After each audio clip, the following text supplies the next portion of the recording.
اعوذ باللہ من الشیطان اللعین الرجیم، بسم اللہ الرحمن الرحیم۔ اصول کافی جلد اول،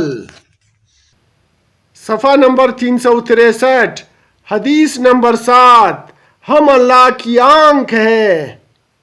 جناب اسود بن سعید بیان کرتے ہیں کہ میں نے حضرت ابو جعفر محمد باقر علیہ السلام کی خدمت اقدس میں موجود تھا۔ آپ نے میرے سوال کے بغیر بات کو شروع کرتے ہوئے فرمایا، ہم اللہ کی طرف سے اس کی مخلوق پر حجت ہے، ہم باب اللہ ہے، ہم اللہ کی زبان ہے، ہم اللہ کا وجہ ہے، ہم اللہ کی مخلوق ہے، اس کی دیکھنے والی آنکھیں ہیں، اور ہم اس کے بندوں کے درمیان جاری ہونے والے اوامر کے والی ہیں۔ حدیث نمبر 8، میں عین اللہ ہوں۔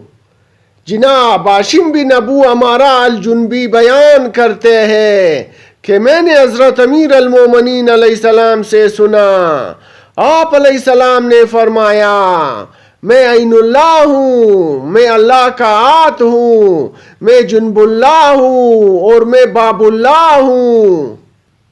حدیث نمبر 9، جنب اللہ امیر المومنین علیہ السلام ہے۔ جناب علی بن سعید بیان کرتے ہیں کہ میں نے حضرت امام ابو الحسن موسیٰ بن جعفر الکاظم علیہ السلام سے خدا کے اس فرمان کے بارے میں دریافت کیا جس میں خدا نے فرمایا ہے، افسوس اس کوتاہی پر جو میں نے جنب اللہ میں کی ہے، اس سے کیا مراد ہے؟ آپ علیہ السلام نے فرمایا، جنب اللہ امیر المومنین علی علیہ السلام ہے، اور ان کے بعد اے ائمہ ہدی جنب اللہ ہے جو بہت بلند مقام پر فائز ہے، یہاں تک کہ ان کا آخری آ جائے پھر وہ جنب اللہ ہوگا۔ حدیث نمبر 10، محمد صلی اللہ علیہ وآلہ وسلم اللہ کا حجاب ہے۔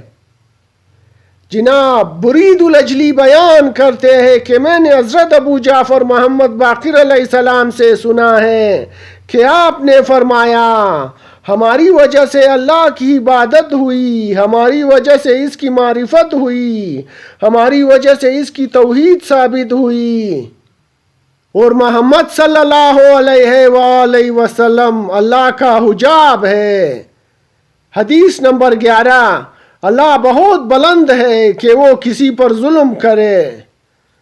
جناب زرارہ بیان کرتے ہیں کہ میں نے حضرت ابو جعفر سے خدا کے اس قول کے بارے میں سوال کیا کہ اور ہم کسی پر ظلم نہیں کرتے لیکن یہ خود اپنے اوپر ظلم کرتے ہیں۔ آپ نے فرمایا، اللہ اس سے بہت بلند و بالا و اجل ہے کہ وہ کسی پر ظلم کرے، یعنی وہ ظلم نہیں کرتا لیکن اس نے ہمیں اپنے ساتھ متصل کیا ہے، پس اس نے جہاں ظلم کو اپنا ظلم قرار دیا ہے اور ہماری ولایت کو اس نے اپنی ولایت قرار دی ہے، یعنی جس نے ہم پر ظلم کیا اس نے اس پر ظلم کیا ہے، جیسا کہ وہ فرماتا ہے۔ اور پھر ایسے ہی اس نے دوسرے مقام پر فرمایا، ان لوگوں نے کہ انہوں نے ہم پر ظلم نہیں کیا، حقیقت میں انہوں نے اپنے اوپر ظلم کیا ہے، اور اس کی مثل بھی آیات کو ذکر کیا۔